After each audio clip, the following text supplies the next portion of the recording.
آخر ملوك المملكة المصرية وآخر من حكم مصر من الأسرة العلوية الملك فاروق الذي توفي في 18 مارس 1965 عن عمر يناهز 45 عام، والذي استمر حكمه 16 عام. في 11 فبراير سنة 1920 صدر بلاغ سلطاني يعلن فيه مجلس الوزراء بميلاد الأمير فاروق، وعم الفرح في البلاد وتم إطلاق 21 طلقة. كما منح موظفو الحكومة والبنوك أجازة، كما تم العفو عن بعض المسجونين وتوزيع صدقات على الفقراء. اهتم الملك فؤاد بتربية ابنه فاروق بدرجة مبالغ فيها من الحرص، حيث جعله محاصر بدائرة ضيقة من المتعاملين معه، وكانت تلك الدائرة تضم أمه وإخواته الأميرات بالإضافة إلى المربية الإنجليزية ميس إينا تايلور. وقد كانت تلك المربية صارمة جدا في التعامل مع الأمير الصغير، وكانت متسلطة لدرجة إنها كانت تعترض على تعليمات والدته الملكة نازلي فيما يختص بتربية فاروق. ولم يكن لفاروق في تلك المرحلة أي صداقات من أولاد الأمراء أو البشوات،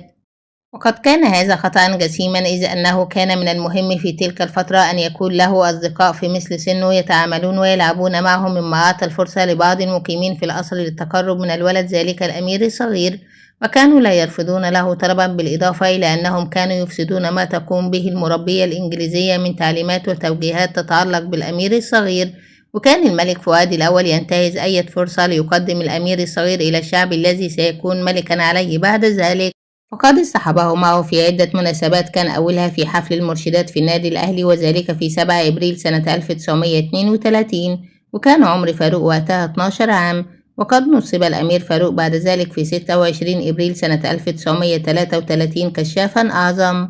كما أناب الأمير فاروق عن والده الملك فؤاد عندما كان مريضا لحضور حفلة رسمية كان قد أقامها سلاح الطيران البريطاني في 23 فبراير سنة 1934، وكذلك في افتتاح مؤتمر البريد الدولي في عام 1934. وقد أبلى الأمير فاروق وقتها بلاء حسنا في كافة المناسبات التي قد حضرها. وكانت بريطانيا تتابع الأمير فاروق وتطورات حياته، فهو ملك المستقبل الذي يحتك بشكل مباشر بالثقافة الإيطالية من خلال والده ومن خلال الحاشية الإيطالية المقيمة بالقصر والمحيطة بالأمير الصغير، والتي في نفس الوقت لها تأثير على الملك الأب، وخاصة رئيس الحاشية الإيطالية أرنستو فروتشي كبير مهندسي القصر. وعندما كبر الأمير فاروق قليلا وبدأت بريطانيا تطلب أن يسافر إلى بريطانيا ليتعلم في كلية أيتون، وهي أرقى كلية هناك، إلا أن صغر سن الأمير فاروق في ذلك الوقت ومعارضة الملكة نازلي كانت تعطل ذلك،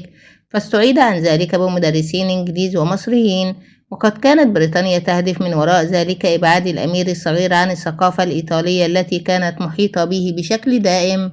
عندما بلغ الأمير فاروق سن 14 قرر سير مايلز لامبسون طلبه على الملك فؤاد بضرورة سفر الأمير فاروق إلى بريطانيا، بل وأصر على ذلك بشدة، رافضا أي محاولة من الملك فؤاد لتأجيل سفره حتى يبلغ سن 16، إلا أن الملك فؤاد لم يستطيع أن يرفض هذه المرة، فتقرر سفر فاروق إلى بريطانيا، ولكن دون أن يلتحق بكلية أيتون، بل تم إلحاقه بكلية وولتش العسكرية. ولكن نظرا لكون فاروق لم يكن قد بلغ 18 وهو أحد شروط الالتحاق بتلك الكلية، فقد تم الاتفاق على أن يكون تعليم الأمير الشاب خارج الكلية على يد مدرسين من نفس الكلية. ورافق الأمير فاروق خلال بعثة سفره مرافقين تم تكوينهم برئاسة أحمد باشا حسنين ليكون رائدا له، والذي سيكون له دورا كبيرا في حياته بعد ذلك، بالإضافة إلى عزيز المصري كنائب لرائد الأمير وكبيرا للمعلمين، بالإضافة إلى عمر فتحي حارسا للأمير وكبير اليوران فيما بعد، وكذلك الدكتور عباس الكفراوي كطبيب خاص، وصالح حاشم أستاذ اللغة العربية، بالإضافة إلى حسين حسني باشا كسكرتير خاص.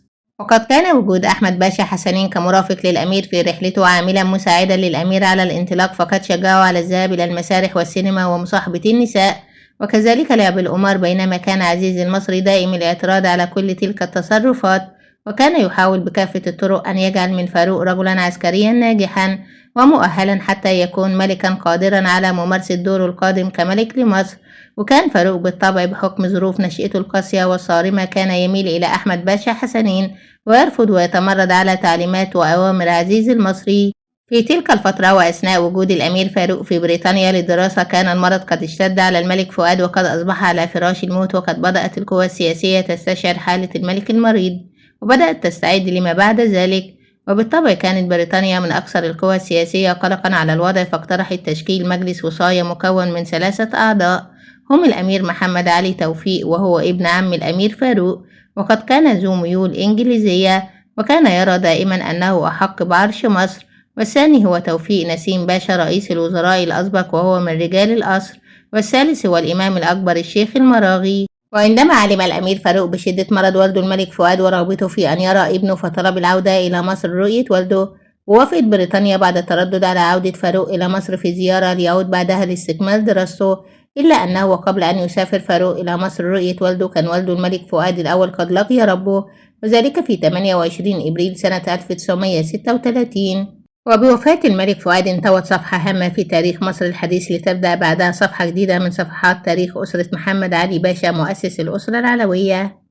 في مساء يوم الجمعة 8 مايو عقدت جلسة البرلمان التاريخية لاختيار الأوصياء الثلاثة على العرش، وتم فتح المظروف الذي احتوى على الأوصياء الثلاثة كما اختارهم الملك فؤاد. ثم أسفر اختيار البرلمان عن تعيين حضرة صاحب السمو الملكي الأمير محمد علي ولي العهد رئيسا لمجلس الوصاية، وصاحب المقام الرفيع عزيز عزت باشا، وشريف صبري باشا خال الملك فاروق.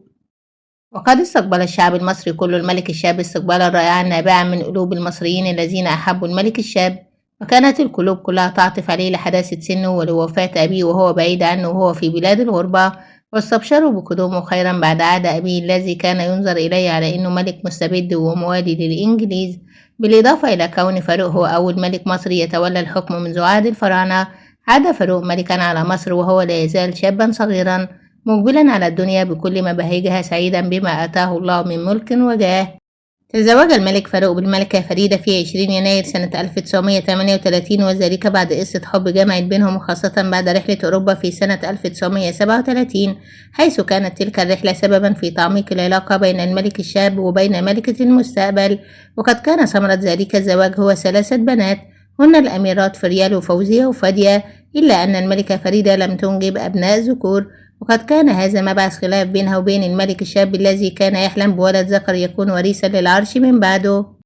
وفي 17 نوفمبر سنة 1948 وقع الطلاق بين الملك فاروق والملكة فريدة. تزوج الملك فاروق بالملكة نريمان صادق في 6 مايو سنة 1951، وذلك بعد أن وقع عليها الاختيار لتكون ملكة المستقبل. وأنجبت الملكة نريمان للملك فاروق الولد الذي كان يتمناه، وذلك في 16 يناير سنة 1952. وقد كان المولود ذكرا كما كان يتمنى الملك فاروق ليكون وريثا لعرش مصر من بعده، إلا أن هذا الوليد لم يسعد أو يهنأ بكرسي العرش الذي كان والده يتمناه له، إذ قامت ثورة يوليو بعد ولادة وريث العرش بحوالي 6 أشهر فقط، وبذلك لم يتحقق الحلم الذي طالما حلم به الملك فاروق، وهو أن يكون ابنه هو وريثا لعرش مصر من بعده.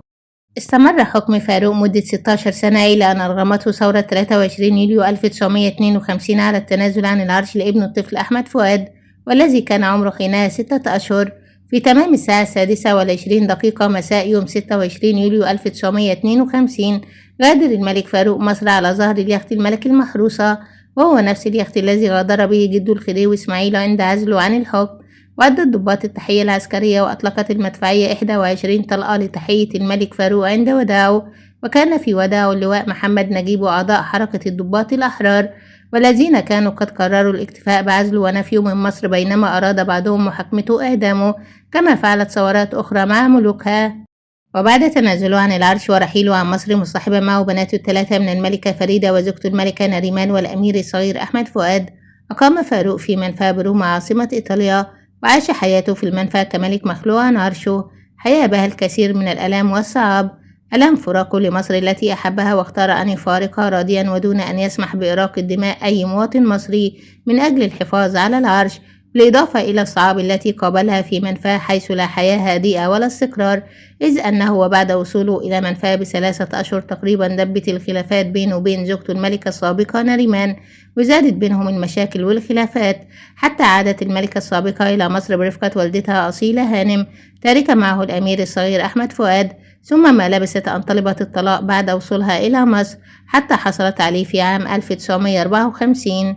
توفي الملك فاروق في إيطاليا سنة 1965 بشكل مفاجئ، وقد قيل أنه قد تم اغتياله بالسم في أحد المطاعم بواسطة إحدى الفتيات التي كانت ترافقه، وكانت بناته الأميرات قد طلبن من الحكومة المصرية أن يدفن في مصر، إلا أنه تم الرفض في البداية، إلا أن الحكومة المصرية وافقت بعد ذلك، وذلك بعد أن قالت بناته أنه إن لم يدفن في مصر فسيتم دفنه في المملكة العربية السعودية، وبالفعل تم إحضار الجثمان إلى مصر، لكن الحكومة المصرية لم تسمح بدفنه في مدافن الأسرة العلوية بمسجد الرفاعي كما كان قد أوصى الملك فاروق قبل وفاته، وتم دفنه في أحد المدافن الخاصة بالأسرة، إلا أنه وبعد أن تولى الرئيس السادات مقاليد الحكم في مصر بعد وفاة الرئيس جمال عبد الناصر، طلبت بناته من الرئيس السادات تنفيذ وصية الملك السابق بأن يدفن بمدافن الأسرة بمسجد الرفاعي بجوار والده وأجداده، ووافق الرئيس السادات على ذلك،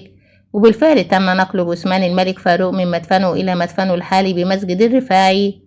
شاهد على العصر شهادة الحارس الخاص للملك فاروق. في حوار خاص لجريدة الوفد أدلى الدكتور عبد المنعم جنيد الحارس الشخصي للملك فاروق بشهادة صادقة عن شخصية الملك ولحظاته الأخيرة قبل أن يخرج من مصر في 26 يوليو عام 1952، وقال إن الملك فاروق كان رجلا نبيلا متواضعا ووطنيا حتى النخاع، كان شرقيا متدينا يؤدي صلاته ويقيم مقرأة رمضانية بأسرع الدين، لم يكن كما روج البعض لم يعشق الخمر ولا النساء، بل كان يقضي بعض الوقت في نادي السيارات يلعب الورق للتسلية فقط، وقال كان شجاع لم يكن جبانا كما قيل، الجيش لم يكن كله ضده، فقيادات مثل سليمان عزت قائد البحرية ظلوا له أوفياء، لكنه أصر تجنب الاقتتال الداخلي وضحى بعرشه حقنا للدماء، بل رفض عرضا صريحا بالمساعدة من السفارة البريطانية صباح الثورة، ولكنه رفض بكل شدة، وكشف عن تفاصيل مهمة خلال التنازل.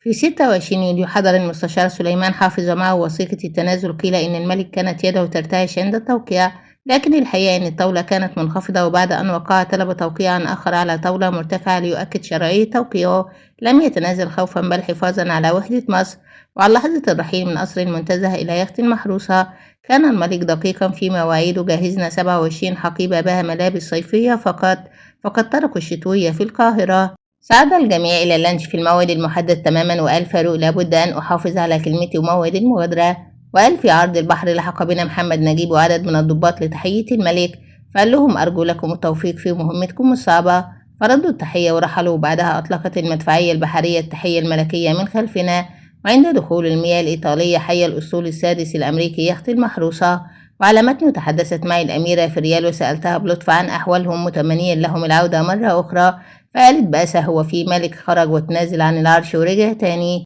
ويختم جديد شهادته بلحظة مؤثرة، قال قبل وصلنا إلى نابولي جمعنا الملك وقال إذا احتجتم شيء قولوا لي وإن شاء الله تكونوا مبسوطين، ثم ودعنا فردا فردا، لكنه عندما دخل حجرته بكى بحرقة. كان مصريا صميما خاف على وطنه وعلى دماء أبناء وطنه، ثم دخل حجرته أجهج بالبكاء، وذلك قبل أن يغادر المحروسة وهي آخر أرض مصرية سيتركها. كان عزيزا عليه أن يترك مصر، وكان الموقف صعب جدا علينا. عندما وصلنا إلى نابولي طلب الملك ألا تؤخذ أي صورة له، وبالفعل غطينا المحروسة تماما، ونزل الملك هو وأسرته في اللانش في عرض البحر يملكه صديقه الإيطالي بوسيتي، ثم سلم علينا مرة أخرى فرد فرد وهو في حالة سيئة. وهكذا غادر الملك بكبرياء الملوك وصمت المحاربين. قد حكى الروائي السكندري اليوناني هاري تزلس في كتابه وداع عن اسكندرية قصة رواها له أحد بائعي الكتب القديمة بالعطارين عن والده الذي كان يعمل في حدائق المنتزه، فقال إن الملك فؤاد الأول لمح ذات يوم سيدة ترتدي ملابس غريبة تمشي بجوار سور قصر المنتزه، فأمر باستدعائها، فتنبأت له هذه السيدة بملك مزدهر عظيم، وطلبت منه أن يحافظ على حرف الفاء دائما ويطلقه على أولاده وزوجات أولاده الذكور وباقي ذريتهم من بعده، فما كان من الملك فؤاد إلا أن أمر باستخدام حرف الفاء لتزيين أجزاء مختلفة من القصور الملكية وأعلى البوابات، كما أطلق على جميع أولاده أسماء تبدأ بحرف الفاء: فوقية، فاروق، فوزية، فائزة، فائقة، فتحية. وحافظ الملك فاروق الأول على هذا التقليد من بعد أبيه، واستخدم حرف الفاء في تسمية زوجته صفيناز يوسف ذو الفقار، فأطلق عليها اسم فريدة، وأطلق على بناته أسماء تبدأ بنفس الحرف: فريال، فوزية، فدية.